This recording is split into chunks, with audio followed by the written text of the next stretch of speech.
மதுரை மேலூர் அருகே பெரிய அருவி நீர்த்தேக்க புனரமைப்பு பணிகள் சுமார் 2,60,00,000 ரூபாய் மதிப்பீட்டில் நடைபெற்று வரும் நிலையில் பணிகள் தரமற்ற முறையில் மேற்கொள்ளப்படுவதாக விவசாயிகள் குற்றம் சாட்டியுள்ளனர்.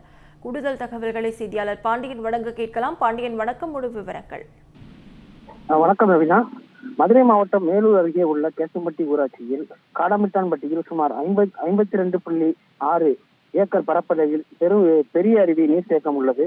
திண்டுக்கல் மற்றும் மதுரை மாவட்ட எல்லை பகுதியாக உள்ள அழகர்மலை அடிவாரத்தில் உள்ள இந்த நீர்த்தேக்க பகுதியினை அப்போதைய தமிழக விவசாயத்துறை அமைச்சர் கக்கன் முயற்சியால் 1962ஆம் ஆண்டு 23.6 மில்லியன் கன அடி நீர்த்தேக்கம் செய்து வைக்கும் வகையில் இந்த நீர்த்தேக்கம் கட்டப்பட்டது.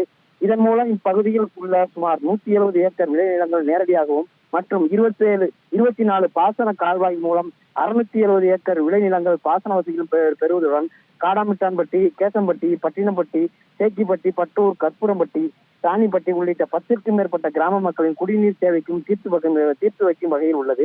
இந்நிலையில் இந்த நீர்த்தேக்க பகுதியில் உள்ள நீர்வரத்து பகுதியில் தனிநபர்களால் ஆக்கிரமிப்பு செய்யப்பட்டுள்ளதாகவும் தற்போது நீர்வரத்து பெருமளவில் பாதிக்கப்பட்டுள்ளன எனவும் விவசாயிகள் குற்றம் சாட்டினர். மேலும் நீர்த்தேக்க பகுதியில் இருந்து அருகில் உள்ள 24 கம்மாய்களுக்கும் சென்று வழித்தடங்கள் சீரமைக்கப்படாமல் இப்பகுதி விவசாயிகள் பெருமளவில் பாதிக்கப்பட்டனர். இந்த நிலையில் இந்த பெரிய அருவி நீர்த்தேக்க பகுதியில் உள்ள ஆக்கிரமிப்புகள் அகற்றி நீர் வழித்தடங்கள் மற்றும் அருகில் உள்ள கம்மாய்கள் ஆகியவற்றில் சீரமைக்க வேண்டும் என இப்பகுதி மக்கள் விவசாயிகள் நீண்ட ஆண்டுகளாக கோரிக்கை வைத்து போராட்டங்கள் நடத்தி வந்தனர்.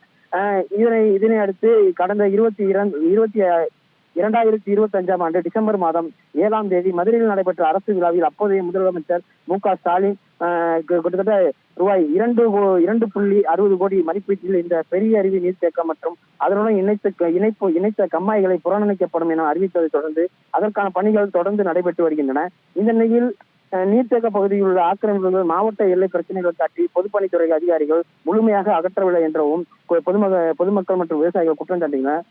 மேலும் நீர்த்தேக்க பகுதியில் இருந்த அருவியில் உள்ள கம்மாய்களுக்கு நீர் செல்லும் வகையில் கட்டப்பட்டு வரும் நீர்வரத்து கால்வாய் முறையான திட்டமிடல் இல்லாமலும் தரமான கட்டுமான பணிகள் இல்லாமலும் மேற்கொள்ளப்பட்டு வருவதாகவும் இந்த அரசின் திட்ட பணிகளை விவசாயிகள் மற்றும் பொதுமக்களுக்கு பயன் தராமல் போவதாகவும் எங்களுடைய வாழ்வாதாரம் மீண்டும் பெரிதாக பாதிக்கப்படும் நிலையில் ஏற்பட்டுள்ளதாகவும் வேதனையுடன் குற்றம் சாட்டுகின்றனர். மேலும் இங்கு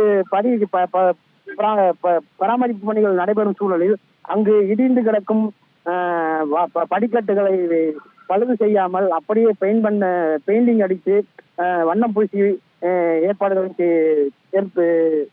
நிர்வாகம் கான்ட்ராக்டர்கள் செய்துள்ளார்கள். நவீனா, முழு விவரங்களுக்கு நன்றி பாண்டியன்.